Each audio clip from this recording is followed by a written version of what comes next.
Welcome to गाते गादेल coaching centre no अब गाते गादेल कोचिंग सेंटर रे सानाम को सगुन अतम दाराम साउते सगुन सिंगर तेहेन अब दो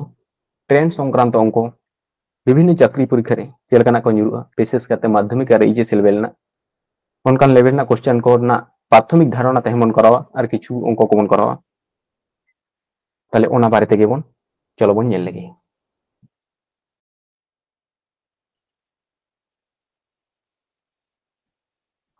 ट्रेन संक्रांत अंक करा मांग रे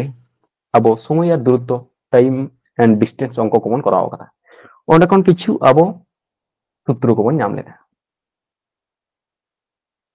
ओनागे नासे बन दिशा लगे ओना सूत्र को गे नोडे हो काज रे लगा अच्छा चे को बन नाम लेदा बन दूरत्व आपे पाटा कोन गे लेटे उन पे दूरत्व समान तो चे बन नाम लेदा दूरत्व समान दूरत्व जाना ना संगीन यदि दूरत्व बन ओडोका ताले चे बन गुल लेखान बन नामे थाना हां गति बेग गुणित समय बेस आदो नोगे स्पीड एस ते बन ओले थाना और टी दो टाइम ते बन ओले थाना और डिस्टेंस दूरत्व ना दो डी ते बन डिनोटेड चलो ना मिटे सूत्र ताहे कान तबना 2 नंबर सूत्र ताहे काना अब जुदी ओडक साना बन समय ताले समय टाइम समान दूरत्व बाई गति बेग नो बन ओले थाना बेस और मिटे सूत्र अब बन नामे थाना जहाँ तो गति बेग जखन बन ओडका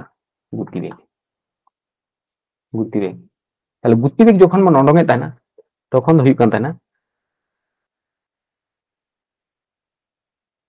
दूरत्व बाई समय ना को सानाम गे कति कति बन नेल काट गया बन बड़ाय काट गया और समय दूरत्व नोडेना जेतु बन कराव कदा नोआ संपर्के कति धारणा तो मेना गया ताई ओना को सूत्र अनुयायी तेगे ओना पेया सूत्र अनुयायी तेगे ट्रेन संक्रांत जहाँ समस्या अंक मेना नोडेना अंक हो नोआ तेगे आबो दबन समाधान चलो ताले नोडेना अंक को समाधान लगिते किछु जिनिस एकटु बड़ाय गति बेग माने स्पीड एस दिए बन चिन्हित है ताले गति बेग समान तो चेबन लई किदा जे दूरत्व बाई समय दूरत्व बाई समय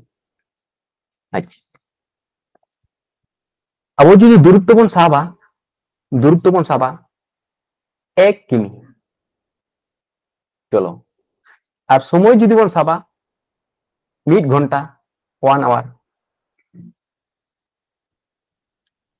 एक भाली नेल तबन पे दूरत्व जुदी हुई 1 किमी और समय जुदी बन साबा 1 घंटा ताले अब चे बन बाड़ाया 1 किमी समान 3 मीटर बन बाड़ाया 1 किमी समान हुई कना 1000 मीटर 1 किमी समान 1000 मीटर बन ऑल दाड़े और 1 घंटा समान 3 सेकेंड बन ऑल दाड़े 3600 सेकेंड बन ऑल दाड़े ताले 1 किमी माने हुई कना 1000 मीटर ताले नोआ दो चेत रे कना चेताना दो मीटर रे और लाताना दो चेत रे कना सेकेंड रे बेस ताले नोंडे जुदी आबो बन काटा काटिया ताले चेतान रन बारिया जीरो संगे लातार रन बारिया जीरो किन गेदो कना चलो नुकिन मते किन काटा काटिया नितो 5 दुगुने 10 और 18 दुगुने 36 ताई नोआ बन काटा काटी लिखान आबो बन नामदा 5/18 ना चेत मीटर पर सेकेंड ताई नोआ दो चेत कना नोआ दो गति बेग कना ताले गति बेग जखन गे आबो अंक रे बन नेला ताले बारिया नोडे दो आबो दो नाम किने बन मिटे दूरत्व होयतो किमी तहना बाका मीटर तहना और मिटे समय तहना टाइम तहना नोडे तहना होयतो सेकेंड तहना बाका मिनिट तहना बाका घंटा जहाटा गे तहना ताले गति बेग माने दो बारिया एकक किन तहना मिटे दूरत्व रिया और मिटे समय रिया आदो नोडे 1 किमी समान आबो बन बाड़ा केदा 1000 और 1 घंटा समान आबो बन बाड़ा केदा 3600 सेकेंड काटा काटी केते बन नाम केदा 5/18 ताले जहां अंक रे आबो जुदी बन नामा abo judi mon nyama 36 किमी पर आवर ना तो मीटर पर सेकेंड रे परिणत जुदी अब बन परिणतया ताले उन समय 5/18 ते गुण हुई ताले 36 गुणित 5/18 ना तो बन गुण लेखान गे ना तो मीटर पर सेकेंड रे परिणत गतिवेग दो ता नुई संगे नुई बन काटाकाटी 18 दुगुण हुई कना 36 ताले हुई कना 10 ताले 10 मीटर पर सेकेंड रे ताले जखन गे अब किमी खन जुदी किमी पर आवर खन गतिवेग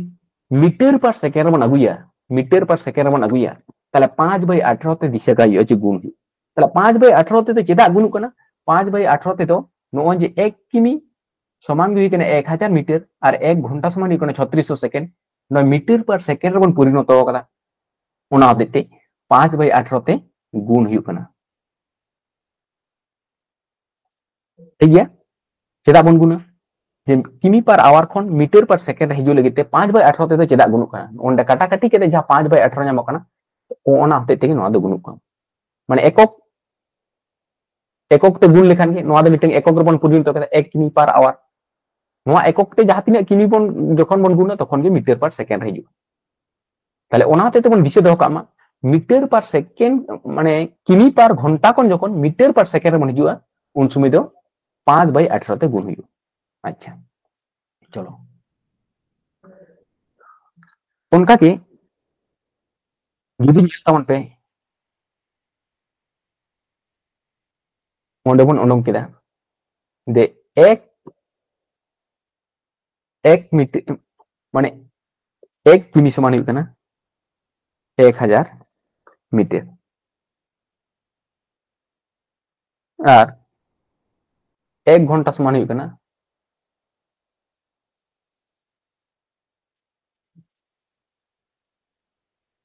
3600 second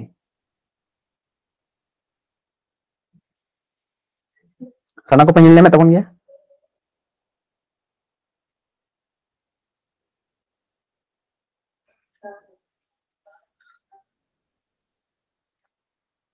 sana ko thengilo kono to Ya, nyalakan. अच्छा ta no ona kata kati kete ge abo do mon nyam da 5/18 do अच्छा ताले ओना 5/18 दो चेक kan tapona 5/18 दो मीटर पर सेकेंड ना गतिवेग कना अच्छा नोआ गतिवेग जुदी मेनाय किमी पर आवर रे बन इदिया ताले उन जखन चिके हुआ अच्छा किमी पर आवर रे जखन बन इदिया ताले नेल ताउन पे चेतान दो 5 दो मीटर कना ताले 5 मीटर जखन अब किलोमीटर बन इदी कना ताले उन समय 1000 ते भाग हुआ ताले 1000 ते बन भागेया बेस उनका गे 18 दो सेकेंड कना 18 सेकेंड जखन घंटार बन इदिया ताले तिने ते भाग हुआ 3600 सेकेंड ते भाग हुआ तबे खान गे उनी घंटा रे प्रकाश होय ताले ओना 5 दो मीटर रे कना ताले 5 मीटर जखन 1000 ते बन भागे कना तखन गे आकार परिणत कना ना दो किमी रे परिणत कना ताले नो किमी बन नाम दा लातार ना जखन गे 18 सेकेंड अब 3600 सेकेंड ते बन भाग दा तखन गे घंटा रे परिणत कना ताले किमी पर आवर रे अब नो गतिवेग दो ओडको अच्छा नुआ गे जुदी बन साजावा ताले 5/18 माने 5/1000 नोका बन ऑल दाड़िया गुणित नुकिन लातार जहां 18/36 हिना किने नुकिन दो भाग आकार ते मेना किने ताले गुण करते किने अचुरुआ ताले गुण करते किने अचुर लेनखान चिके 3600 दो चेतान रे राकाबाय और 18 दो लातार रे ताहेनाय ताले इने टाइम नेल ताउन पे नुकिन बारिया जीरो चेतान रे और नुकिन लातार रे बारिया जीरो ताले चेतान रे 18 दुगुने 36 और 5 दुगुने 10 अच्छा नोंडे एकटू सजाव कतिन ऑल को लखान चेतान रे उनी 5 जहां मेना तबना उनी 5 इन ऑल के दिया और 18 जहां लातार रे मेनाया नुई नोडे ऑल के दिया गुणित ताले नोडे चेतान रे जहां 18 मेनाया नोडे ऑल के दिया नुईटा मुचे और लातार रे जहां प्रथम रे 5 ताहे कना नुईटा 5 नोडे ऑल के दिया ताले तबे खान गे चेरे प्रकाश ना किमी पर आवर रे किंतु प्रकाश हेन तबना ताले नेल ताउन पे जे 5 मीटर पर 5/18 मीटर पर सेकेंड अब जखन चेर बन प्रकाश दा किमी पर आवर बन प्रकाश दा 5/18 मीटर पर सेकेंड जखन अब किमी पर आवर बन प्रकाश दा ताले ओकय ते गुण हुयु कना 18/5 ते गुण हुयु कना 18/5 ते गुण हुयु कना माने ओना रिया आचुर ते गुण हुयु कना ताले नोना गे अब बन दिशा दोह का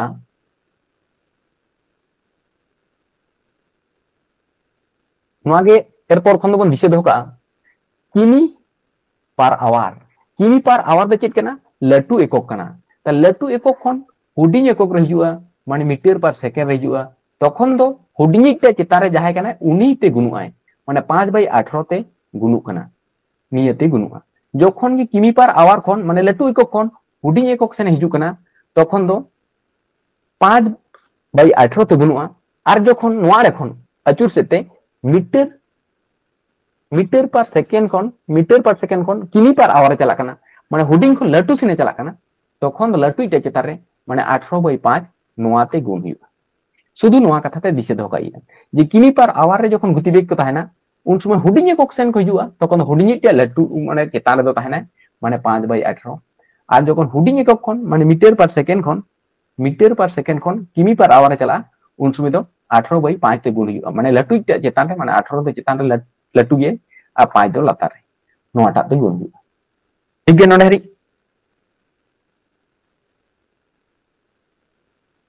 क्लियर गया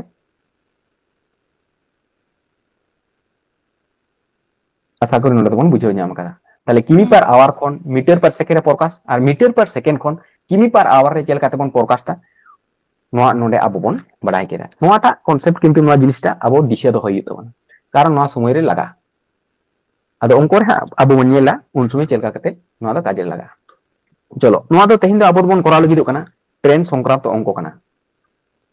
अच्छा ट्रेन दो सनाम को बन नेल कान गया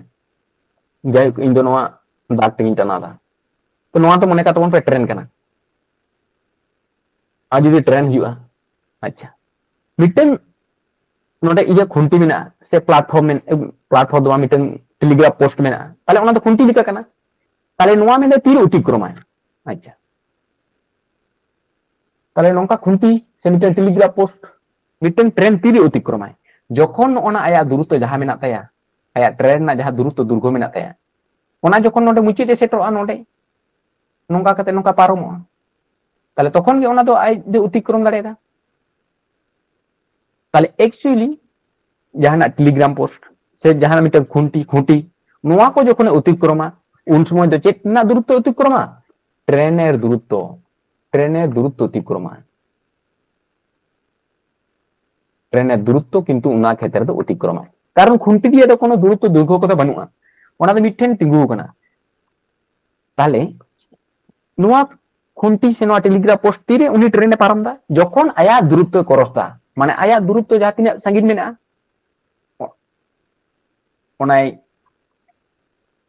सेन चुको लेनखान गे ओना दो अतिक्रमा ताले ओना क्षेत्र दूरत्व ते चेक साबो ओना क्षेत्र दूरत्व तो ट्रेन ना दूरत्व की दूरत्व साब अच्छा मिटन जुदी उनका के मिटन जुदी हर नोडे होय तिंगु को ताय नोआ खुंटी के मने कता को हर जुदी तिंगु को आय ताले ओना क्षेत्र हो जे चिके कना ओना क्षेत्र ट्रेन रिया जहां दुर्घ कना ओना गे ट्रेन दोय अतिक्रमा ताले मिटन खुंटी से मिटन टेलीग्राफ पोस्ट से मिटन निर्दिष्ट जायगा रे मिटन व्यक्ति जुदी तिंगु ताहेना ताले ओना क्षेत्र ट्रेन जखन अतिक्रमाय उन समय दो ट्रेन ना निजिस्व दुर्घ गे हुआ दूरत्व दो बेस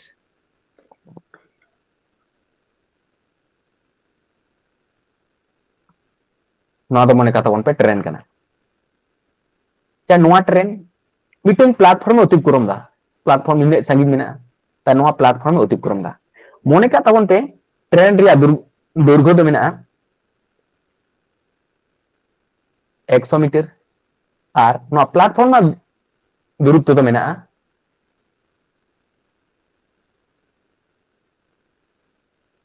200 मीटर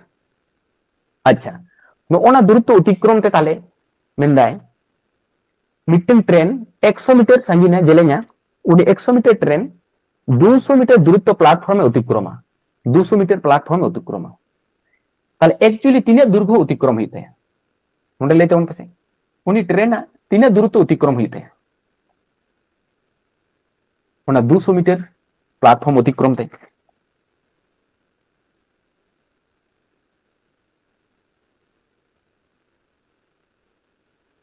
ताले नोआ तो प्लेटफॉर्म कना 200 मीटर ताले नोडे खन ट्रेन स्टार्ट किदा चला कना ट्रेन चला कना तारपरे ट्रेन जखन पारम तुरु कना नोंडे रे हिजु कना नोनका ट्रेन रे तायम बुगी जखन नोंडे सेटरो कना तखन के अतिक्रम दाय ताले एक्चुअली दूरत्व तिने अतिक्रम हुयु कन ताया ताले नोते 200 और नोते हुयु कना 100 टोटल हुयु कना 300 मीटर किंतु अतिक्रम हुयु कन ताया ताले अब बन नेल केदा जखन मिटन प्लेटफॉर्म मिटन ट्रेन अतिक्रमा तखन तो दूरत्व तो तिने अतिक्रमा ट्रेन रे दुर्घ प्लस प्लेटफॉर्म ना दुर्घ ना बानार ना दूरत्व ओना क्षेत्र तो सब हुयु नोना को जिनिस को एक ख्याल दो तब खान ट्रेन संक्रांत अंक समस्या को अब बन समाधान दाड़े सामान को बुझा नाम केतना जे मिटन प्लेटफॉर्म जखन मिटन ट्रेन अतिक्रमा माने प्लेटफॉर्म ना जहां दूरत्व कना ओना साथे ट्रेन रे निजस्व जहां दुर्घ कना ओना अतिक्रम हुयु ताया और जखन मिटन स्थायी भावते निर्दिष्ट जायगा रे मिटन टेलीग्राफ पोस्ट से मिटन खुंटी बांखान मिटन व्यक्ति जुदी मेनाया ताले ओना क्षेत्र दो ओकया दूरत्व अतिक्रम हुयु ताया ट्रेन रे निजस्व दूरत्व के ओने दो दूरत्व साब हुयु ठीक गया बुझे नाम केदा बन से बांग एकटु नासेना लेते बन पे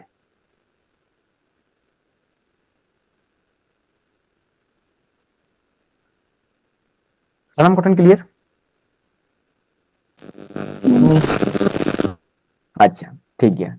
नोआ को जुदी बन बड़ा नाम के खान चलो बन ताले तेኛ अंक को अब बन करा लगे अब आपे पाटा खन गे एकटु लई दिते बन पे ताहले प्रथम रे एक नंबर अंक रे चे बन नेल नाम दा जे घंटाय 72 किमी बेगे 200 मीटर दूरघर एक ट्रेन ट्रेन ना दूरघ तो 200 मीटर दूरघर एक ट्रेन कत समय एक टेलीग्राफ पोस्ट अतिक्रम करबे ताले तीन समयते मिटन टेलीग्राफ पोस्ट अतिक्रमा ताले समय कत ताले समय समान अब चेक बन बाड़ाया समय समान अतिक्रांत दूरत्व बाई गति बेग इन दोनों मुखस्त लगी ओलना जो का जाते दिशा हिजुमा ओना तेते परीक्षा टाइम दो नोआ को आबो दो बामन ओला डायरेक्ट आबो दो काटाकाटी के को अच्छा नोडे समय मेन कदा टेलीग्राफ पोस्ट अतिक्रम करबे ताले कत समय समय समान के बमरा अतिक्रांत दूरत्व बाई गति बेग लाहाते लय हिना जे टेलीग्राम पोस्ट अतिक्रम दा माने शुधु ट्रेन ना दुर्घ के ओंडे साबो ताले ट्रेन ना दूरत्व तो तिने कना 200 मीटर ताले चितान 200 मीटर बन ओला बेस इन तायम लातार दो चेक बन ओला लातार दबन ओला गुति बेग ताले गुति बेग तो तिने कना 72 किमी तिने रे घंटा रे ताले 72 किमी पर घंटा नोंका अब मन ओला ताई नोना ठेन अब नेल टाउन पे न दूरत्व तो चेरे मेना मीटर रे मेना आर गुति बेग दो चेरे मेना घंटा पर किमी रे मेना ताले घंटा पर किमी खन अब मीटर पर सेकेंड रे बन प्रकाशा ताले जे ओंडे बन सेनालदा जे जहां किमी पर आवर ताहेना माने घंटा पर माने किमी पर घंटा ताहेना गुति बेग ओना दो मीटर पर सेकेंड बन प्रकाश लेखान अकय ते गुण हुआ 5/18 ते गुण हुआ ताले ओना ते नोंका बन प्रकाश केदा चेदा नोआ दो हुयु कना चेतार 200 मीटर जेतु मेना मीटर एकक रे मेनाया दूरत्व ताले लातार न किंतु मीटर रे प्रकाश आद मीटर पर सेकेंड बन प्रकाश ताले ताले 5/18 ताले जहां आंसर तो ओना दो सेकेंड रे ओडबो बेस चलो इन टाइम काटाकाटी ताले 18 ते 72 बन गेदे लेखान तिने हुआ 4 18 72 नुकिन निकिन काटाकाटी नगेट नकिन इन टाइम हुयु कने 4 5 6 20 ताले 50 बन नाम दा और 5 10 50 माने तिने हुयु कना 10 सेकेंड 10 सेकेंड समय ते किंतु ओना टेलीग्राफ पोस्ट 72 किमी देखते चला कान ट्रेन अतिक्रमा बुझे नाम ना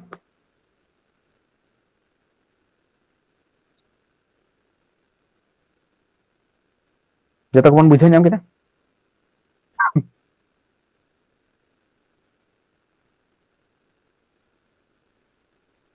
तो लेते उन पे ठीक है चलो नोआ जुदी बन बुझे नाम के खान दो 2 नंबर ना आंसर दो आपे के लेते उन पे नोआ ना कुकली ना तेला दो मा आपे पाठा खन के लेते उन पे तिने हुयु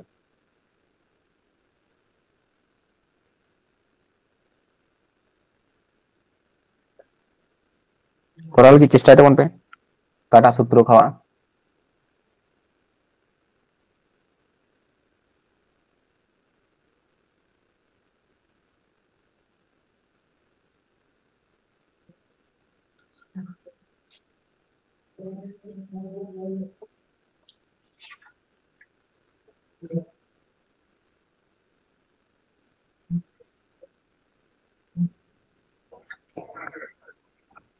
Tinaik huyu kan teman.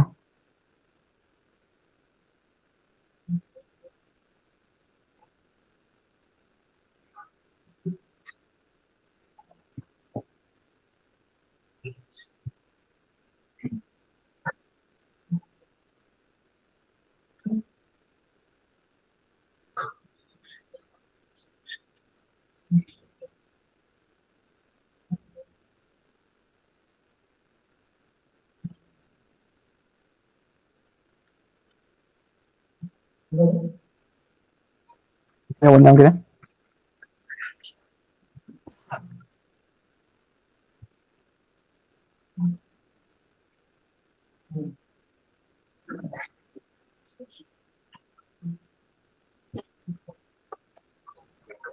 আচ্ছা চলো 36 কিমি পার ঘন্টা বেগে ধাবমান, তাহলে 36 কিমি পার ঘন্টা দেখতে একটি মালগাড়ি পথের ধারে দাঁড়িয়ে থাকা একটি ব্যক্তিকে 10 সেকেন্ডে অতিক্রম করলো। তাহলে 10 সেকেন্ডে অতিক্রম করে, তাহলে মালগাড়িটির দৈর্ঘ্য কত? তাহলে ওনা মালগাড়ি রিয়া দৈর্ঘ্য সে দূরত্ব তো তিনাক কানা। তাহলে দূরত্ব সমান চেক মন বাড়ায় আবো দূরত্ব ওটাকে মেনে কাদা। তাহলে দূরত্ব সমান গতিবেগ গুণিত সময়। তাহলে গতিবেগ গুণিত সময়, তাহলে দূরত্ব সমান ধরি কেন গতিবেগ গুণিত সময়। চলো তাহলে গতিবেগ তো তিনাক কান তাবনা নডে অল না 36 কিমি পার ঘন্টা। তাহলে 36 কিমি পার ঘন্টা বন অল কেদা গুণিত সময়। সময় তো তিনা নডে সময় তো মেনা 10 সেকেন্ড। তাহলে 10 সেকেন্ড নডে বন অলা। তাহলে সময় তো চেরে মেনা সেকেন্ড রে মেনা 10 সেকেন্ড রে। তাহলে নুই হো কিন্তু 36 কিমি পার আওয়ার যা মেনা ওনা দো মিটার পার সেকেন্ড বন পরিণত হয়ে। তাহলে লাটু ইকো কোন হুডিং ইকো রে পরিণত কানাय মানে 5/18 তে গুণ হইयो। বেশ এরপর নোয়া কাটাকাটি করতে যাহা आंसर হইयो ওনাকে। তাহলে 18 দুগুণে 36 নুকি মন কাটাকাটি কেট কিনা আর 5 দুগুণ হইयो কানা 10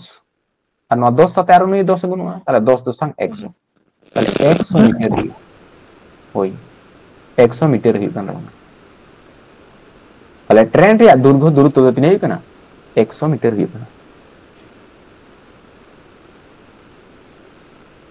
चलो इन 3 नंबर ना बन लगी नोटा लेते बन पे माती नहीं आइयो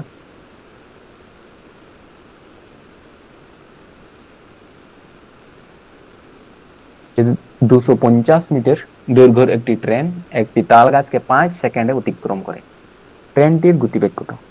তাহলে ট্রেন রে গতিবেগ তো তিনে হইयो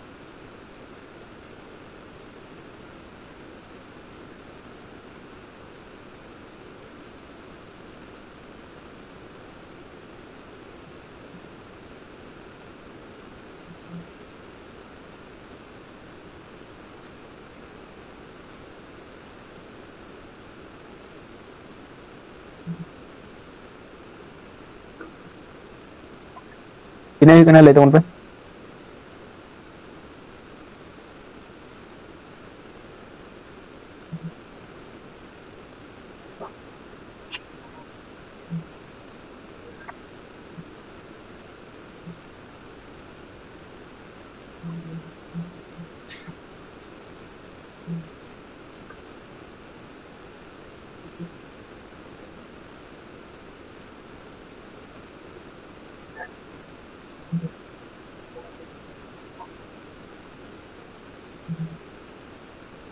किने बन जाम kita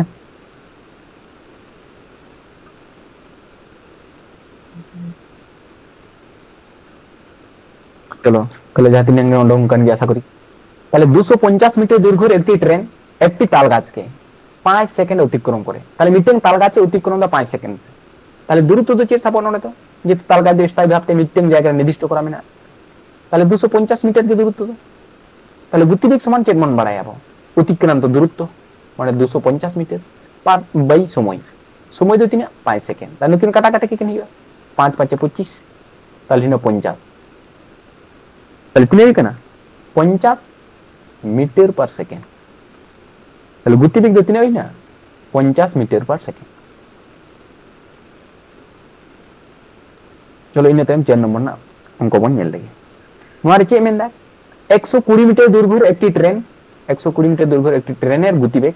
90 কিমি পার ঘন্টা 90 কিমি পার ঘন্টা গতিবেগে চালাক আর ট্রেন দৈর্ঘ্য দুই কেনা 120 মিটার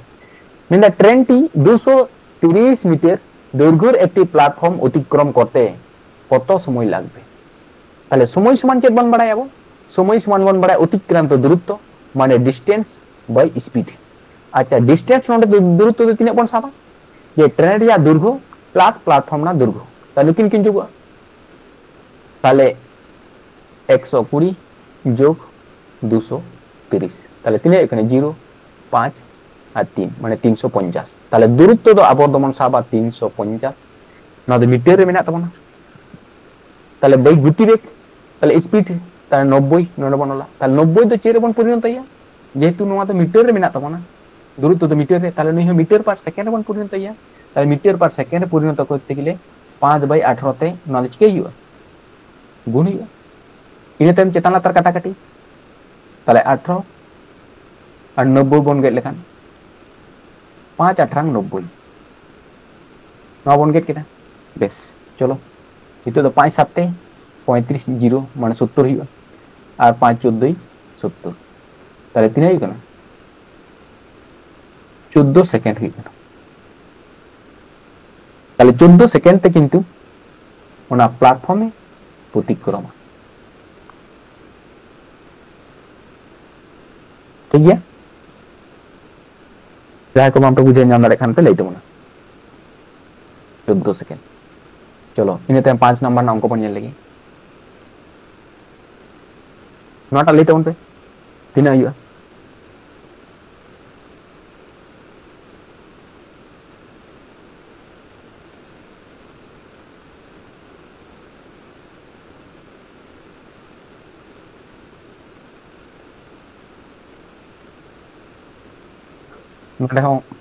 दूर तो बनार किन जुगुआ 150 আর 600 বানার কিন যুগ 150 মিটার দৈর্ঘ্য তো ট্রেন রে আনা আর 600 মিটার লম্বা একটি প্ল্যাটফর্ম না তার বানার দূরত্ব কিন যুগ ওনা গিয়ে দূরত্ব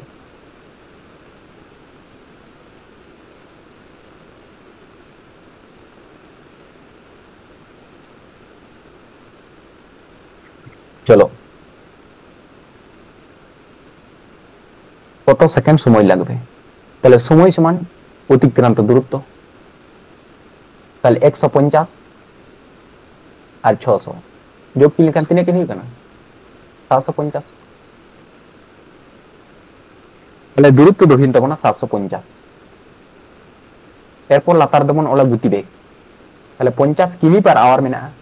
যেহেতু নোয়া একক দে মিটার রে মেনা তার নোয়া মিটার পার সেকেন্ডে পরিণত হইব তাহলে মিটার পার সেকেন্ডে পরিণত করতে গেলে 5/18 তে চিকে হইব গুণ হইব বেশ इन तयम और मिध्य कटी बन सजा का लगे लातार दंड 50 में नया इन तयम उनकिन जहां में कि 5/18 ताले उनकिन जखन गुण करते मन प्रकाश किना उन समय तो नुकिन दिखने अचुरुआ ताले अचुर माने चेतान द 18 चला और लातार द 5 एता है नोन का तो अचुर ये तो नुकिन लातार द भागा करते में किना कोई कोई साथे 750 साथे ताले नुकिन जखन आबो भागा करते ताहेन को गुण करते मन अचुर को तखन को बदलो माने लातार रे चेतान रे राकाबो 18 द ओनाते चेतान राकाबना আর চেতান দ লাতার রে মানে 5 দ লাতার ইনি তো কাটাকাটি কেতে যা হইও ওনাকে এনসার হই তখন তাহলে 0 0 কিন গেট না 5 5 বন গুণ লেখান হইও 25 তার মানে 25 সঙ্গে 75 বন গুণ লেখান 3 25 সাম হইও 75 ইনি টাইম চেতান চেতান को গুণ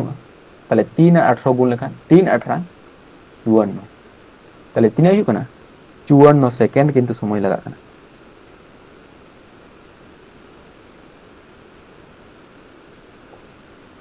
ताले नोना आंसर दी कने 54 सेकंड ठीक है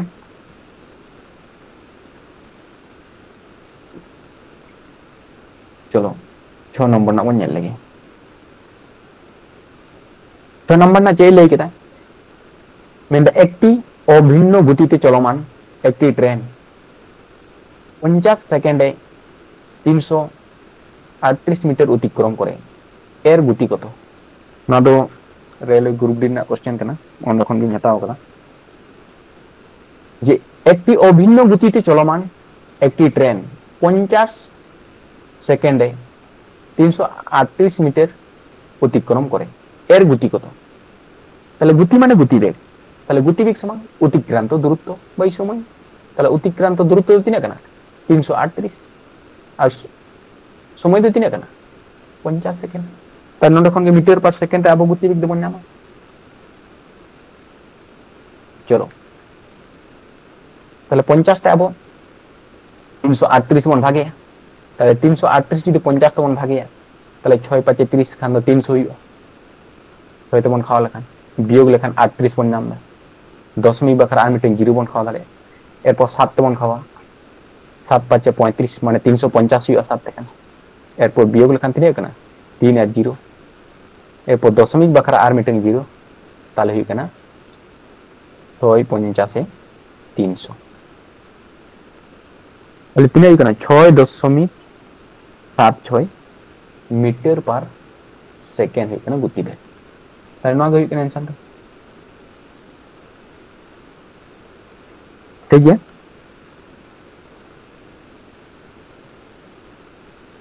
चलो 7 नंबर ना बन लगे ना आपे पाठा खनगे एक लेते उन पे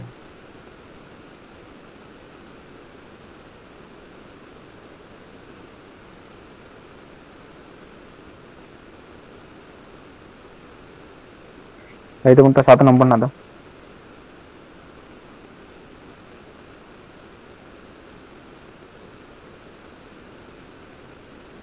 रेलवे ग्रुप डी क्वेश्चन कन गया 2018 साल रे ना कना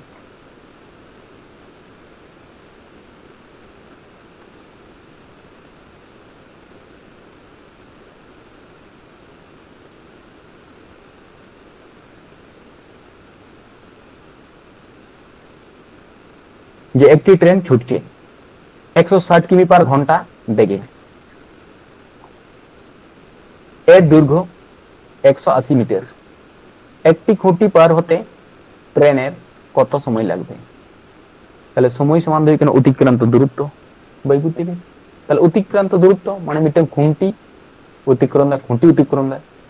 তাহলে দূরত্ব তো ট্রেন রিয়া যাহা দূরত্ব মেনে ওনাকে তাহলে 180 মিটার হইবে তাহলে দূরত্ব তো 180 মিটার বাই গতিবেগ তাহলে গতিবেগ তিনে কেনা গতিবেগ তো 160 তাহলে আমরা কিমি পার আওয়ার রে মেনা নয় কিমি পার আওয়ার রে তাহলে নোডে তো মিটার মেনা তাহলে নো हम মিটার পার সেকেন্ড বন পরিণত হয় তাহলে মিটার পার সেকেন্ডে পরিণত করতে গেলে 5/18 তে গুণ হইবা নঙ্কা বন গুণ আদা নোহা চলো আর মি দেই সাজা কানা 180 আর নোডে 160 নুকিনটা গুণিত আকারতে যখন অল কিনে চেতান সাথে তাহলে 18 দাই চেতানো আর 5 তো লাতার গে তাহলে ইনে টাইম নুকু কাটাকাটি একো जाएगी जहां से तब काटाकाटी दाड़े ताले चेताने मिटे 0 लातारे मिटे 0 नुकु दुको गेदो 9 दुगुना 18 8 दुगुना 16 আর এই 9 দুগুণে 18 আর 4 দুগুণে 8 আর তো কিন্তু বাঙ্গো কাটাকাটি কেনা তাহলে চেতানে নকিন গুণ কি লেখান 9 9 নাম 81 আর লাতার লাতার কে গুণা তাহলে 4 5 হইও 20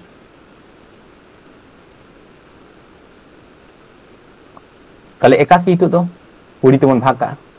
81 যখন 20 তেমন ভাগা তাহলে তিনাই 4 দুগুণে 8 মানে 80 নোডে 1 বন যাবে দশমিক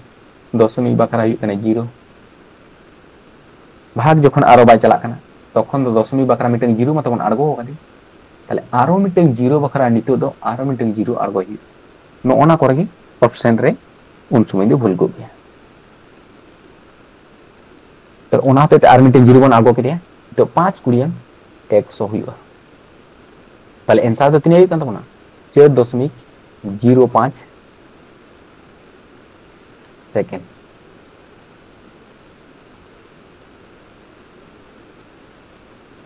तो ऑप्शन ताहलेन खान होइतो 4.5 ताहे को के अदो उन समय ओना भाग रे बांग ख्याल लेखान उन समय तो ओना गे जदी ए ऑप्शन कर ताहे को के ओना गे बन बाता ᱚᱱᱟ ᱦᱚᱛᱮᱡ ᱛᱮᱜᱮ ᱨᱮᱹᱞ ᱨᱮᱫᱚ ᱱᱚᱣᱟ ᱯᱚᱨᱤᱠᱠᱷᱟ ᱫᱚᱠᱚ ᱮᱢ ᱞᱮᱫᱟ ᱡᱮ 10 ᱢᱤᱱᱤᱴ ᱫᱷᱟᱨᱚᱱᱟ ᱴᱷᱤᱠ ᱴᱷᱟᱠ ᱢᱮᱱᱟᱜ ᱟᱥᱮ ᱵᱟᱝ ᱚᱱᱟ ᱦᱚᱛᱮᱡ ᱛᱮ चलो बन बुझे नाम केदा ताले 4.05 सेकेंड हुई कना ओना खुटी अतिक्रम ते समय लगा बुझे नाम दाड़े कना मन तो एकटू लेट ऑन पे होई उनका वाम पे बुझे नाम कना ते एकटू लेट होना उन सुंदर आरो दोहरा ते लेखी चलो 8 नंबर ना कुकली बन लगे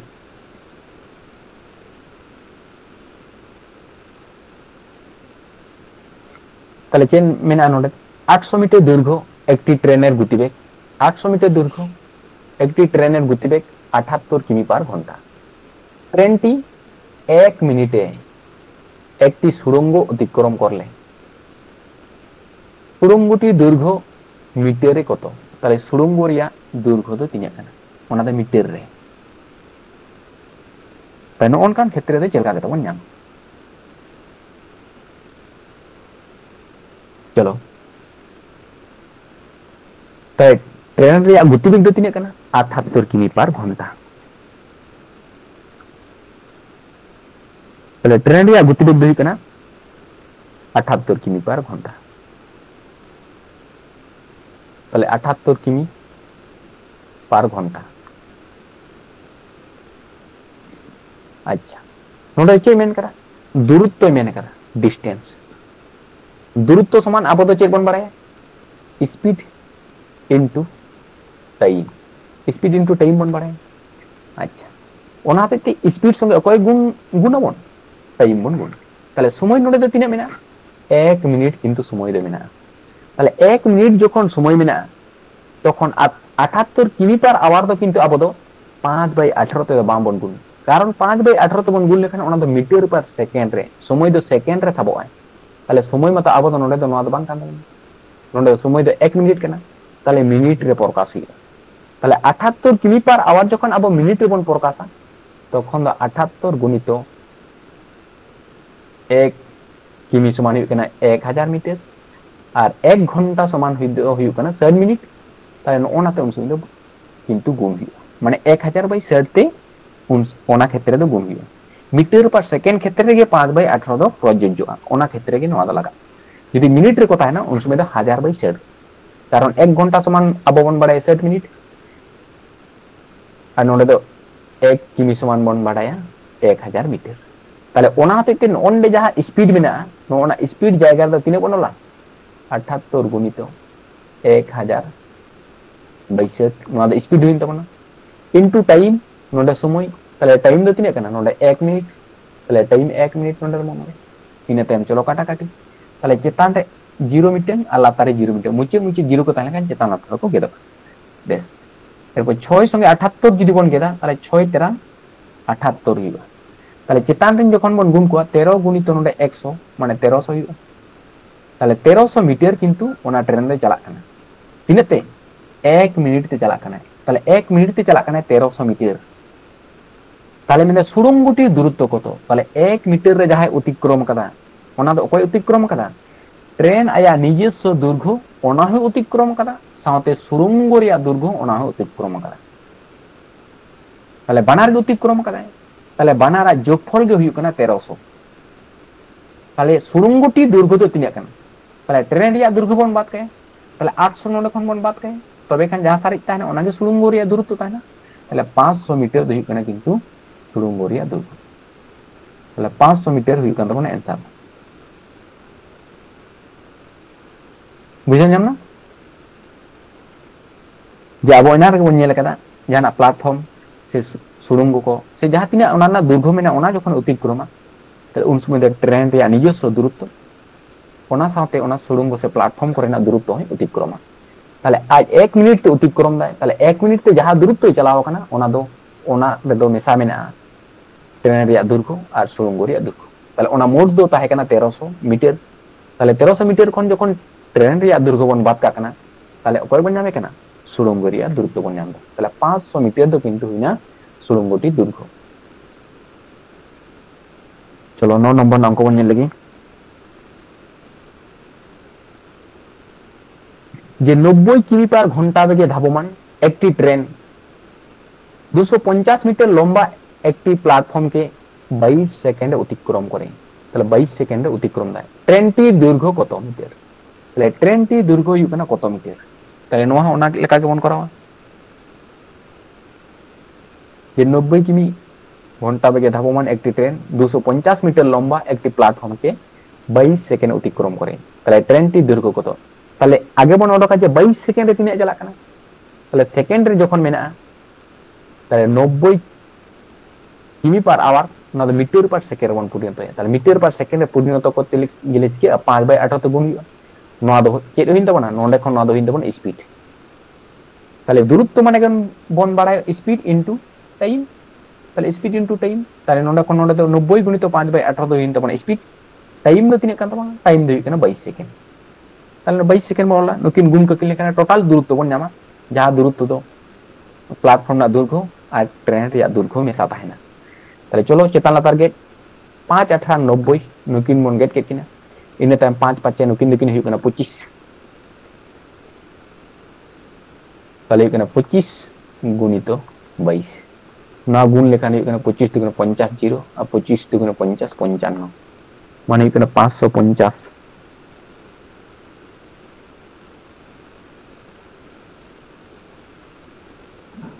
তাহলে নিনা হই কোন তবনা টোটাল ডিসটেন্স দূরত্ব তো তাই নোয়া দূরত্ব দো কয় মিশাবে না নোয়া দূরত্ব দো মিশাবে না কিন্তু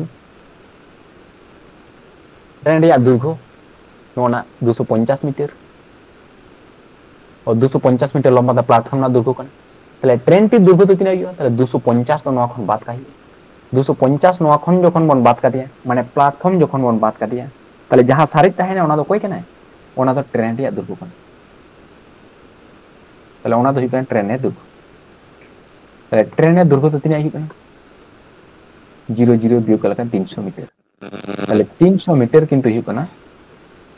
ট্রেন রিয়া দৈর্ঘ্য তাহলে ওনকা কতে নাম ko huyu je train na durgo se platform na durgo tinak kana ona do speed into time bon pora lekhange total distance abo bon nyama ona total distance to banar misa mena ke tale banar kon meeting jodi bon bat kaya tale ar meeting sare jo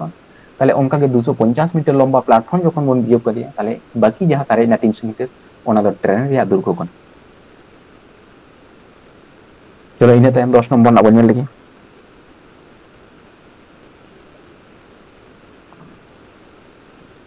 noha onka na ongko kan ge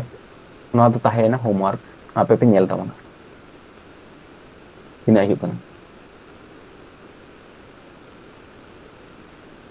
11 number na ongko bon nyel lagi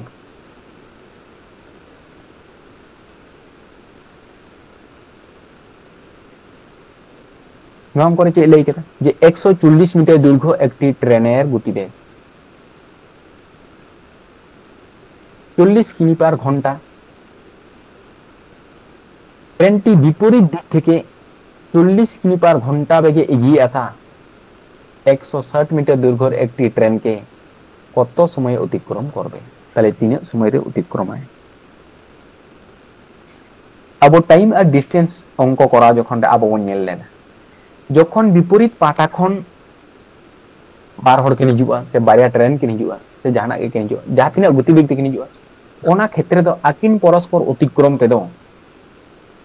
गतिवेग दो आकिना दो जोगुआ माने mitten train नते खन चला कना আর Miton train দো নতে খন নতে হিজু কনা তাহলে নুকিন দো আকিন ক্রসতে তাহলে বানা হড়কে সহযোগিতা হিজু কনা মানে নুই মিটন স্পিড তে গতিতে নতে পারম লাগি দিল চেষ্টা এটা আর নুই নতে খন নতে হিজু কনা তাহলে ওনা ক্ষেত্রে দো পরস্পর যখন সম্মুখ থেকে হিজুआ সে বিপরীত দিক আরে খন হিজুआ ওনা ক্ষেত্রে গতিবেগ দো যোগुआ তাহলে ওনা ক্ষেত্রে টোটাল গতিবেগ দো আবো যোগ করতে বন নামা ওনা হিজুआ গতিবেগ তাহলে নোয়া ক্ষেত্রে গতিবেগ দো তিন হিজুआ 40 কিমি পার ঘন্টা মিটন দো হিজু কনা তাহলে 40 কিমি পার আওয়ার নোয়া সাথে আর মিটন গতিবেগ তো তিনা কেনা বিপরীত দিক থেকে আর মিটন 40 কিমি পার আওয়ার তাহলে 40 কিমি পার আওয়ার তাহলে বানার কিন যোগुआ তাহলে 40 40 তিনা হিজুआ 80 কিমি পার আওয়ার হিজু তোমরা কিন্তু নোয়া ক্ষেত্রে তো গতিবেগ নোয়া দো হিজু কনা গতিবেগ আচ্ছা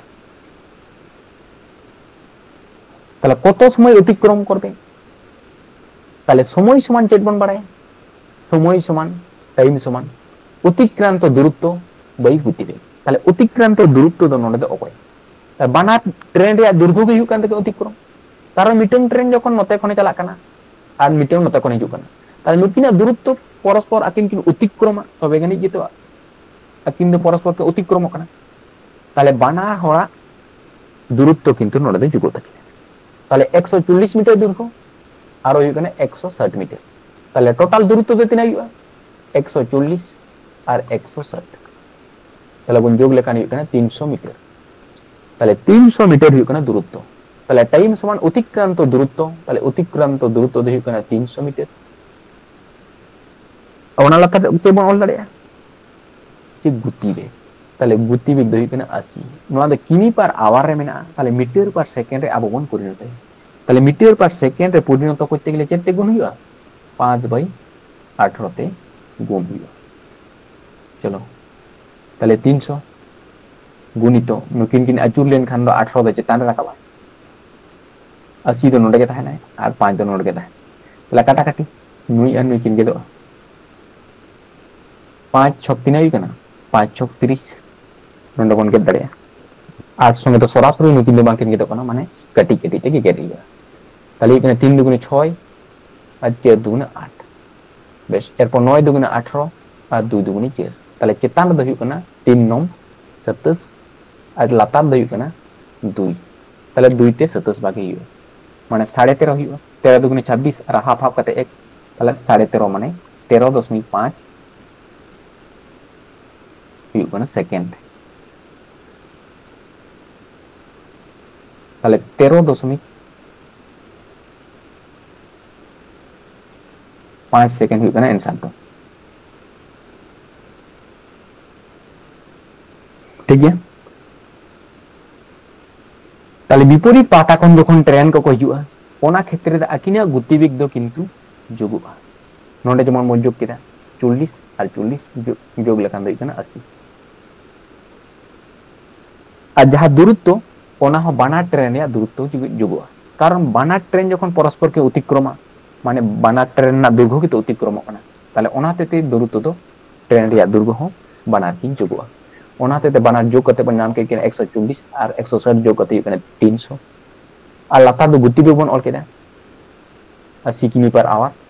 ওনা মিটার পার সেকেন্ডে প্রকাশ করতে গেলে 5/18 তে বন গুণ তারপর কাটাকাটি করতে এখানে 13.5 সেকেন্ড তাহলে 13.5 সেকেন্ড সময় লাগা পরস্পর অতিক্রম তে চলো ইনেতে 12 নম্বর অঙ্ক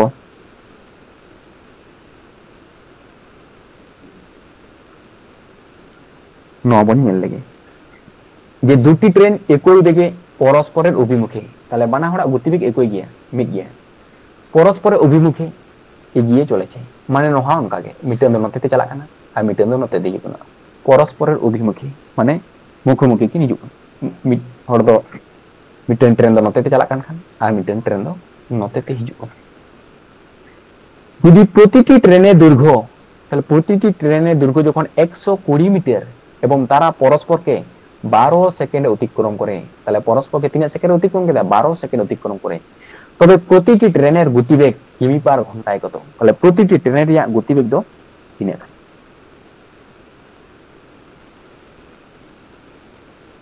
আর ওনাদের চের অর্ডার কমে না কেদা কিমি পার ঘন্টার অর্ডার কমে না কেদা আচ্ছা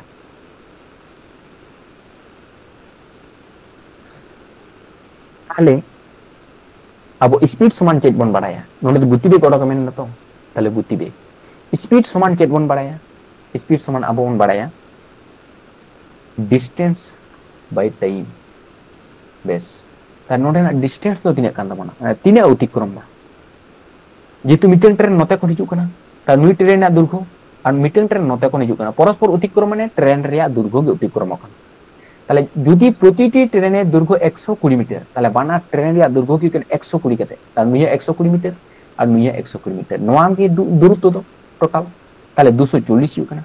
তাহলে ট্রেন রিয়া দৈর্ঘ্য যে হিজুক কনা ডিসটেন্স তাহলে 240 মিটার দো হিজুক কনা মানে কিন্তু আবওয়া দূরত্ব আর লাতার কি বনলা टाइम टाइम दो तीन कान तमना 12 सेकेंड कान तमना ता नोडे दा अबो 12 second बनोला 12 second होइना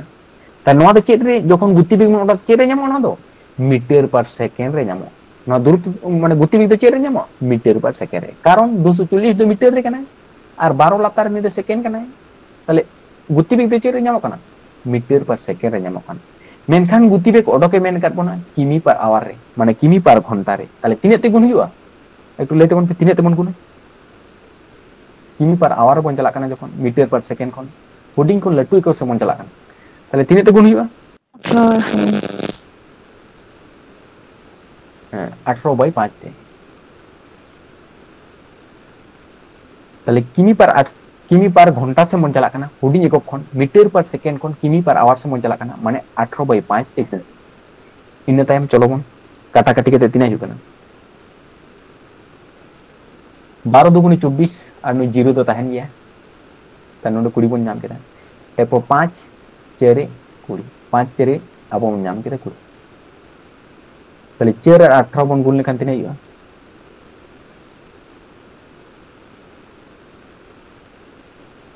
ini kena cera thang nam ta ko mukosto kata bang to pura mukosto ko ayu puri gora bidda cera thang do ikana 72 किमी पर आवर तले 72 किमी पर आवर हुई कना तले आंसर की नोआ गे हुआ ऑप्शन रे किंतु नोआ हो ता गोके नोआ दो आंसर दो बांग कान तमना नोआ 72 किमी पर आवर दो ओकय मेसा मेने किना बाना होड़ा गतिवेग जोकना ता नोडे मेन कदा प्रतिटी ट्रेनेर गतिवेग कतो प्रतिटी ट्रेनेर माने मिमिटन ट्रेन रे दूरत्व माने गतिवेग दो तिना कता हुआ नोना कोगे परीक्षा रे बुलु आ नोकान कुकली कोगे परीक्षा रे न्यू जे परीक्षा रे बन मेना जे दमे कठिन प्रश्न हिजो माध्यमिक एचएस लेवल ना अंकर द किंतु उना जटिलता द बांग स्टेट लेवल ना नोकाना गे हिजो मेनखान ओना जिनिस को के भूलु परीक्षा टाइम दो नोआ को जिनिस के जुटिलुआ ताई नोना जहां टोटल स्पीड बन नाम केदा नोआ द किंतु बाना होड़ा टोटल स्पीड ना जोगफल काना 72 किमी पर घंटा जेहेतु प्रतिटी ट्रेनेर गतिवेगे मेना कथा আর নন্ডে চিতারে কে না দুটি ট্রেন একই বেগে পরস্পরের অভিমুখে তাহলে বানা হড়া গতিবেগ কিন্তু সমান সমান গিয়া তাহলে 72 তো 12 ট্রেন ভাগবা তাহলে 72 দুই তে বন ভাগ লেখান তিন 36 দুগুণে 12 তাহলে 36 কিমি পার আওয়ার কিন্তু হুইউ কান তাবনা মিমিটাং ট্রেন রিয়া গতিবেগ তাই নোনা হুইউ आंसर ঠিক গিয়া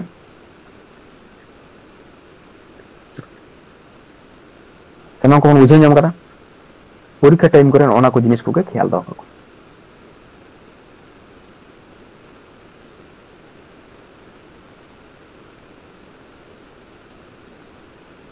चलो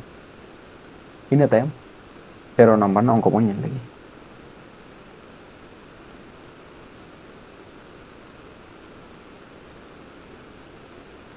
13 नंबर हमको तो चे ले के तबना যে 250 মিটার দৈর্ঘ্যের একটি ট্রেনের গতিবেগ 40 কিমি পার ঘন্টা একই অভিমুখে 20 কিমি পার ঘন্টা বেগে এগিয়ে আসা একই দৈর্ঘ্যের একটি ট্রেনকে কত সময় অতিক্রম করবে তাহলে তিন সময়ের অতিক্রম তাহলে টাইম সমান চেক বন বাড়ায় টাইম সমান বন বাড়ায় অতিক্রান্ত দূরত্ব বাই স্পিড তাহলে অতিক্রান্ত দূরত্ব তো নন্ডে তিন কানা যেহেতু 250 মিটার দৈর্ঘ্য একটি ট্রেনের গতিবেগ চেকমেন কাদায় 40 কিমি পার ঘন্টা এবং একই অভিমুখে মানে নতে গিয়ে হিজুক কানা তা নুই তো নতে চালাক কানা আর মিটার তো নতে হিজুক কানা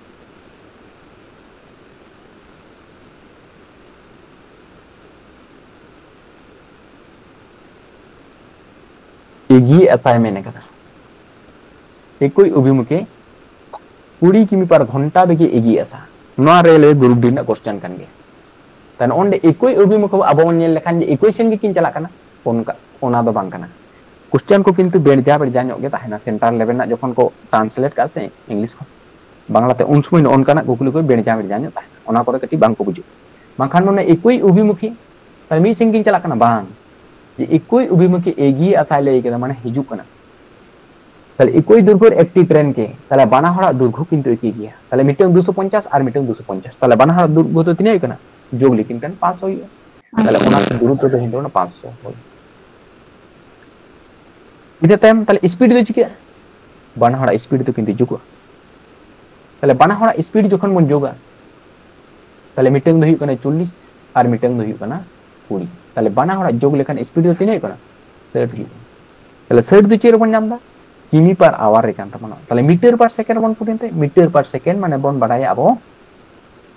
5/18 ते गुण हुआ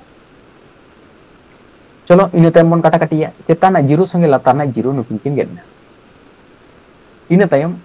6 संगे 18 बन गेद लेखान 3 चौक हुआ 18 ताले 5 10 से 50 नुकिन किन गेदना नुई दो 3 दो जेतु अब गुण काटे बन अचुरी लेखान ओकारे रकाबाय चेतान रकाबाय ताले 10 संगे गुण ताले 10 गुणित 3 समान तिने कना 30 सेकेंड ताले समय तो तिने कना कत समय अतिक्रम करबे ताले 30 सेकेंड अतिक्रम करबे ताले 30 सेकेंड किंतु समय दो हुई कना नोंगा कते आबो बन करा नाम दारे चलो 14 नंबर ना बन नेल लेके 14 नंबर ना अंकर चे लई केदा जे 180 मीटर दीर्घ एकटी ट्रेन 67 मीटर घंटा बेगे गेले 5 किमी घंटा बेगे विपरीत दिक থেকে হেঁটে আসা তাহলে বিপরীত দিক থেকে হেঁটে আসা এক ব্যক্তিকে কত সময়ে অতিক্রম করবে তাহলে তিন সময়ে অতিক্রম হয়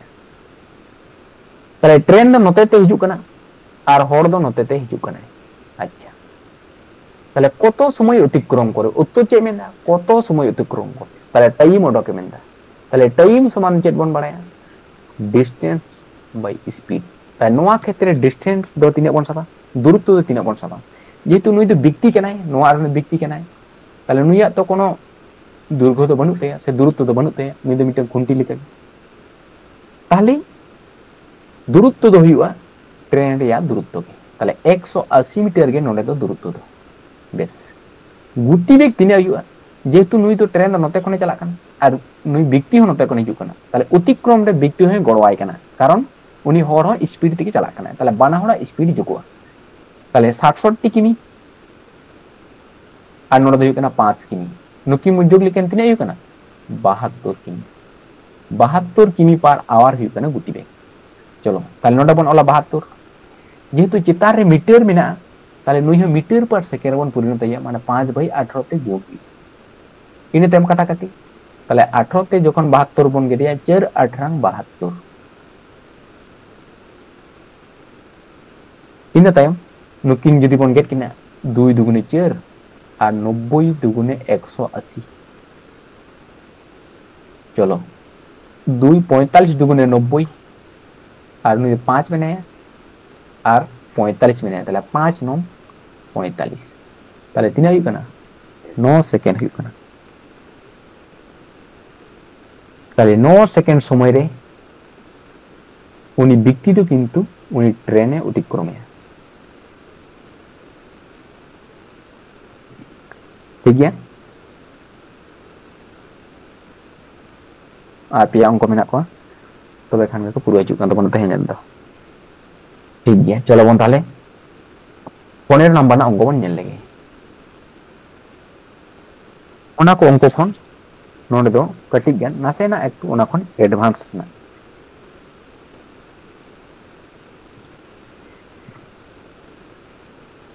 चलो बन नेल लेगे ताले नोआ दो चल का बन ओडम ताले जे एकई दुर्घर एकटी मेल ट्रेन और एकटी लोकल ट्रेन ताले बारिया ट्रेन ना दुर्घ एकई गया एकई समय एकटी स्टेशन থেকে একই অভিমুখে সমান্তরাল লাইনে যাত্রা শুরু করলো তাহলে নৌকা কিন চালাক কানা নুই হন নতে চালাক কানা আর নুই হন নৌকা চালাক কানা তাই নোয়া ক্ষেত্রে আবো টাইম আর ডিসটেন্স অঙ্করে আবো বন নেলেদা মিড আরেগে যখন কো চালা তখন গতিবেগ দো চিকে তখন গতিবেগ দো বিয়োগা বিপরীত পাটা কোন কো হেলেন কান গতিবেগ দো যোগা আর মিড আরেগে যখন নৌকা কো চালা তখন গতিবেগ দো বিয়োগা তাই নোয়া অঙ্ক ক্ষেত্রে কিন্তু गतिविधि दो हाबन बियोग अदो चलो नेलाबन जे चेत असल दो उत्तरे खोजो कना जेमिना मेल ट्रेन तिर गतिवेग 50 किमी पर घंटा ताले जहां मेल ट्रेन कना ताले मेल ट्रेन तिर गतिवेग दो कना 50 किमी पर घंटा 30 मिनट पर मेल ट्रेन टी 30 मिनट पर मेल ट्रेन टी लोकल ट्रेन अपेक्षा 5 किमी एगिए गेले 5 किमी एगिए गेले लोकल ट्रेनेर गतिवेग कत छिलो ताले लोकल ट्रेन रिया गतिवेग दो तिना ताहे कना नोआ आंसर किंतु नोंडे खोये कना তাহলে নোয়া ক্ষেত্রে চেদ লেᱠᱟ ᱛᱮᱵᱚᱱ ᱠᱚᱨᱟᱣ ᱫᱟᱲᱮᱭᱟᱜᱼᱟ?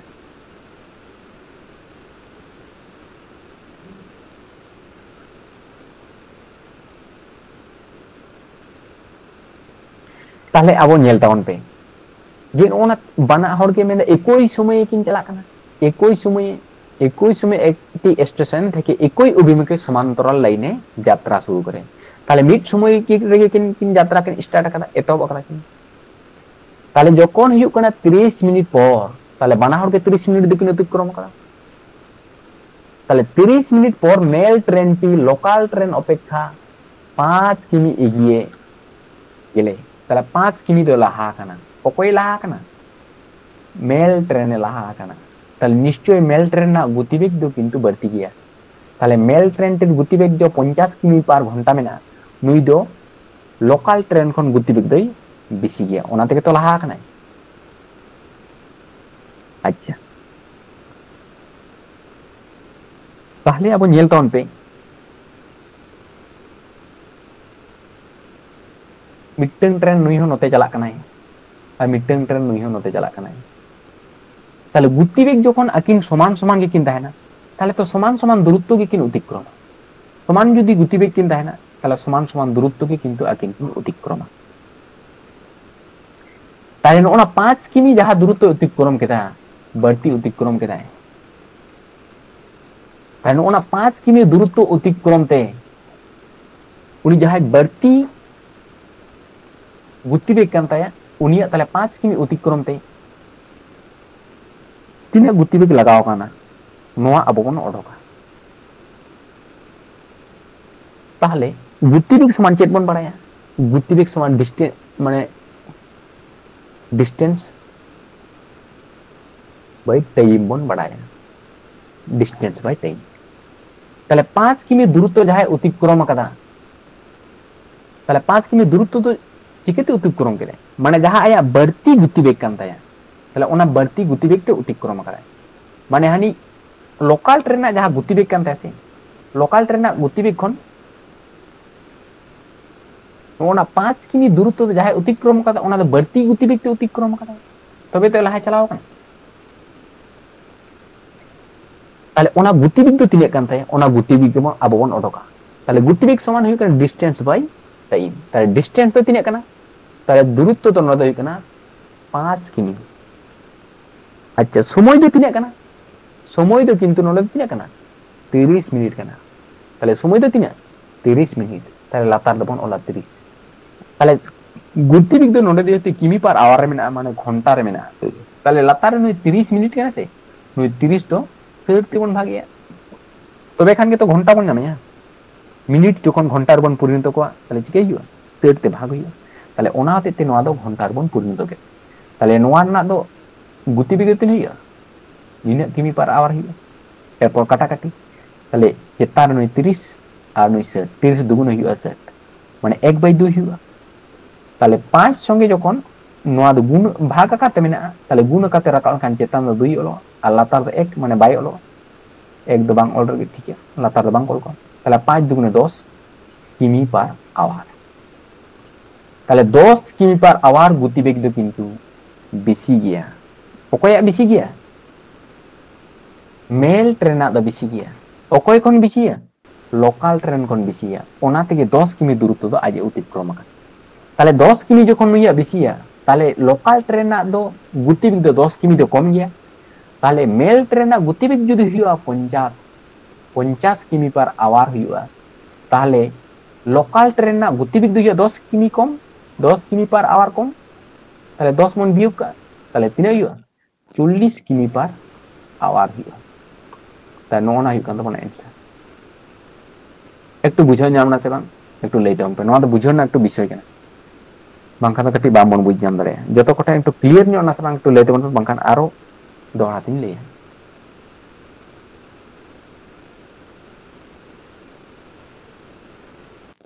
আর মিদ ধাw ᱞᱟᱹᱭ ᱢᱮ। হই নন্ডে হা জিনিসটা বন বুঝাই ñam লাগি। বানা হড়া গতিবেগ যখন সমান সমান গে থাকে না,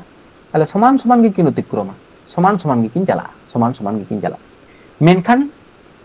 5 কিমি দো বেশি চালাক কানা। তাহলে যাহাইটা বেশি চালাক কানা, उनिया दो गति बेग बेसी गिताया ताले गति बेग तो तीना बेसी ताया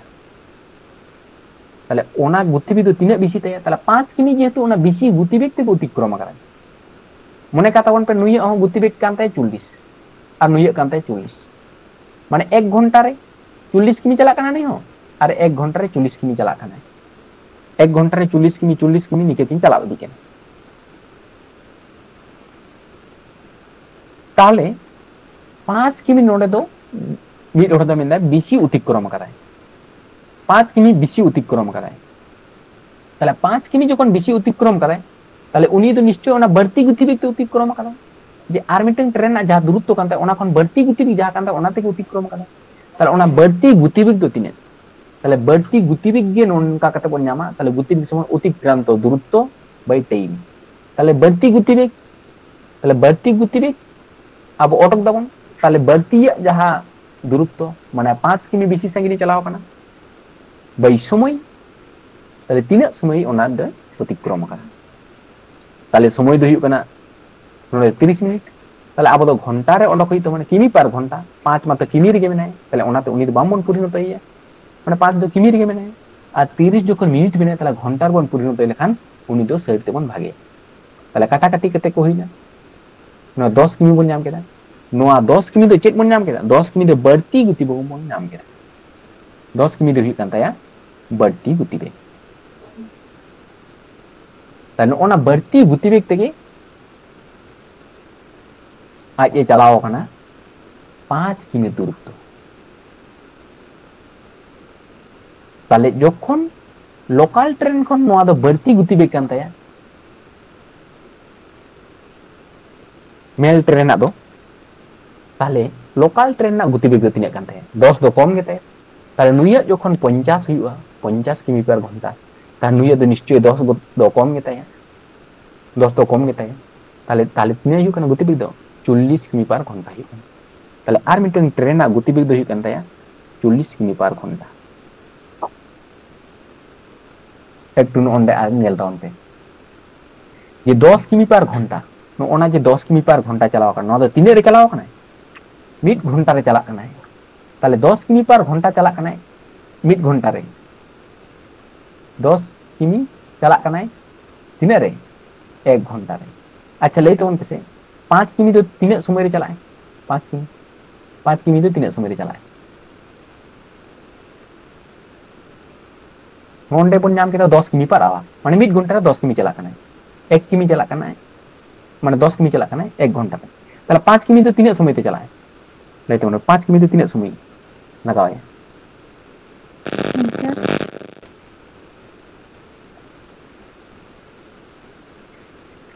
50 ना एकटू बांग हुई कान तोना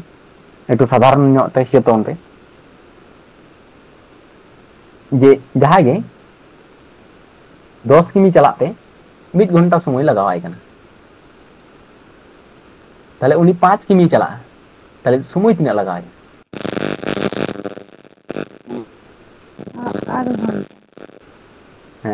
आधा घंटा लगाया है से बांग जे नय हाफ दूर पे चला काना 5 माने अधे के चला काना तो ताले समय अधे लगाया ताले 30 मिनिट लगाया है से बांग आधा घंटा माने 30 मिनिट ताले ओना के तो अब नोडे बन अडक केदा जे आधा घंटा ते तिने किमी चला काना 5 किमी चला काना नय 30 मिनिट माने आधा घंटा ताले आधा घंटा ते 5 किमी चला काना ताले मेन गानो नोआ द बढ़ती गति बेग अडक काते माने आर मिटन ट्रेन खन बढ़ती गति बेग तिने काना ओना अब बन अडक दा ताले जखन गे बढ़ती गति बन नाम केताय उनिया ताले तिने बढ़ती ताया ओना तो बात का हुआ तबे खान गे परे ना ट्रेन ना जहां ये गति बेग काना ओना अब बन नाम একটু বুঝাই না সে বাং একটু লেটে উনপে নোয়া ক্ষেত্রে ওনা बढ़ती गति बेग ते मन अडक जिन ओय 5 किमी चलाव काना 5 किमी तो ओना चलाव दाड़े दे चिकेते निश्चय उनी गति बेग बेसी केते समान समान खान मत समान समान किन चला को नुई 40 किमी चलाए नुई 40 किमी ताले नुई 60 किमी चला मेनखान नुई 5 किमी अतिक्रम दे चेक लगी ताले निश्चय आया गति बेग बढ़ती केते ताले ओना गति बेग तो तीना बढ़ती ते ताले बढ़ती गति बेग ताले गति बेग ओना ना सूत्र के अब बन बाड़े डिस्टेंस बाय टाइम ताले बढ़ती गति बेग समान बढ़ती किमी तिना चला काना 5 किमी आलापा तो टाइम ताले घंटार बन पुरिन तो काना ताले घंटार पुरिन तो काटा काटी के 10 किमी पर आवा তাহলে 10 কিমি বেশি গেতায়, তাহলে পরের না তো 10 কিমি তো কম গেতায়, তাহলে 10 কিমি বন বাদ কা, ওনা খন বিয়োগ, তাহলে 50 খন আবো 10 বন বাদ কা লেখান ᱦᱩᱭᱩᱜ ᱠᱟᱱᱟ 40, তাহলে 40 কিমি পার আওয়ার ᱦᱩᱭᱩᱜ ᱠᱟᱱᱟ লোকাল ট্রেন ᱨᱮᱭᱟᱜ গতিবেগ। চলো ᱤᱱᱟᱹ ᱛᱟᱭᱚᱢ 16 নম্বর না অঙ্ক বন ᱧᱮᱞ ᱞᱮᱜᱮ। নোডে ᱧᱮᱞ ᱛᱟᱵᱚᱱ যে দুটি ট্রেন একই দিকে, তাহলে বারিয়া ট্রেন একই দিকে নোহা বানা মিট সিঙ্গি চালাক কানা, নুই নতে চালাক কানা আর নুই নতে চালাক কানা, 76 কিমি পার ঘন্টা এবং 40 কিমি পার ঘন্টা বেগে এগিয়ে চলেছে। আচ্ছা নোয়া ক্ষেত্রে লেই তাবন পেছে মিট আড়গে কি বানা ট্রেন কিন চালাক কানা, তাহলে গতিবেগ দো বানা হড়া যোগোয়া সে বানা হড়া বিয়োগোয়া? 76 আর 40 নুকিন বন চিকে কেনা গতিবেগ দো যোগোয়া কিন স্কিন বিয়োগোয়া? লেই তাবন पे মিট আড়গে को চালান लेखान चिके को गतिवेग दो मिट आड़े को चलान लेखान गतिवेग को बियोग बियोग नौ बन बियोग लेखान तीना हुआ 36 किमी पर आवर, ताहले नोआ के नोडे ना स्पीड दो गतिवेग दो नोआ बन नाम केदा। चलो যদি প্রথম ট্রেনটি দ্বিতীয় ট্রেনের একজন যাত্রীকে 8 সেকেন্ডে অতিক্রম করে তবে প্রথম ট্রেনের দৈর্ঘ্য কত? তাহলে প্রথম ট্রেনের দৈর্ঘ্য কত?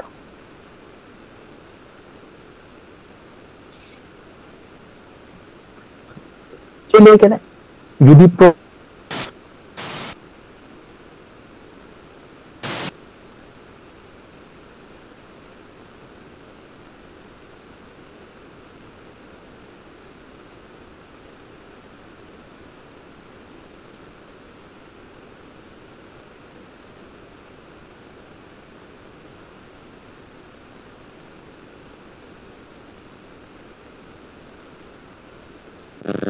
रोड बना जो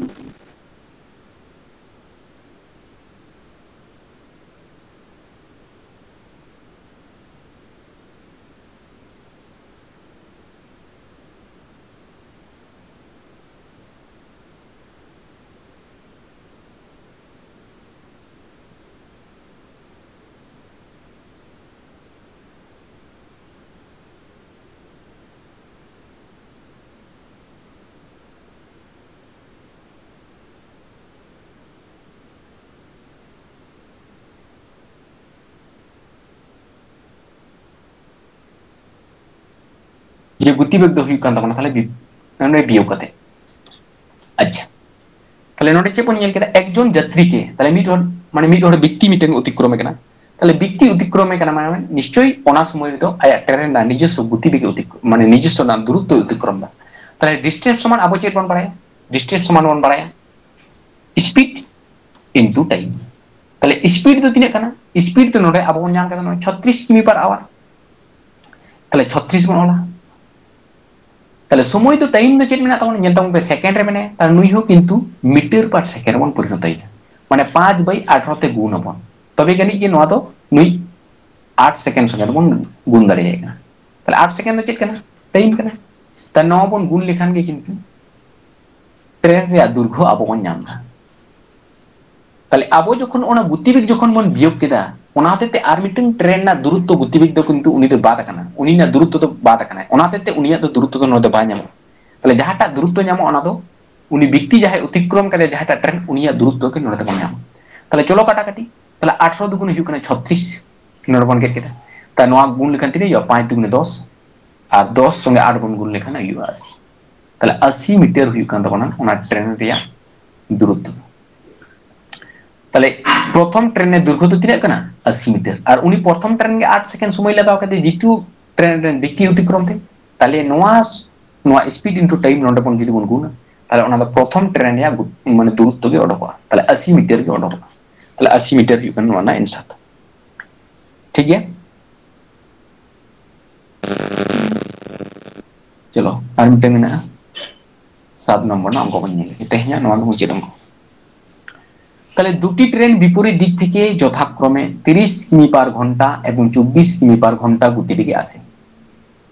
তাহলে বিপরীত পাটা কোন কিন চালা হিজুক কানা মানে মিটার দো নতে কোন আর মিটার দো নতে, তাহলে নিশ্চয়ই গতিবেগ দো কিন্তু যুগত,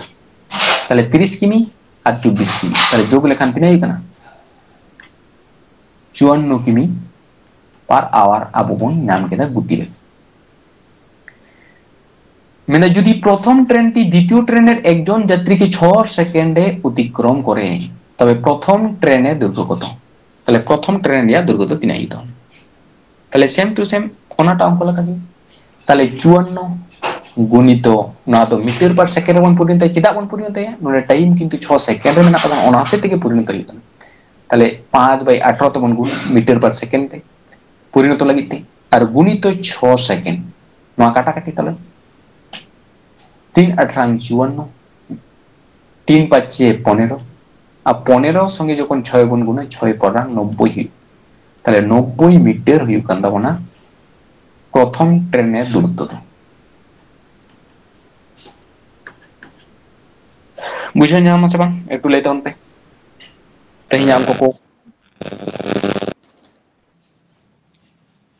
jaha ko সমস্যা মিনাখান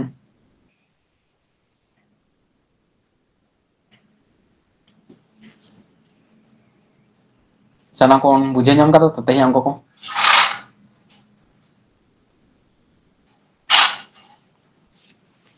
sanam ko ঠেন গে তাহলে ক্লিয়ার কেনা তাই তো ঠিক গিয়া তাহলে নোয়া ko ke pe ñel tabona আর pe ape te pe করা বিভিন্ন অঙ্ক ko তেহিন দো নোয়া না ট্রেন সংক্রান্ত অঙ্ক না ফার্স্ট পার্ট বন আলোচনা কেদা সেকেন্ড পার্ট তো নোয়া খন একটু নাসেনা আরো জটিল ño তাই না সেকেন্ড পার্ট দো তায়াম দারাম আবার আরো ক্লাস হিতো মা মেনখান তেহিন লেকাতে নিতে কি sanam ko ke sagun ni de badai chokate তেহিন ক্লাস তো নন্ডে বন মুচিত kana ma sanam ko ke sagun ni de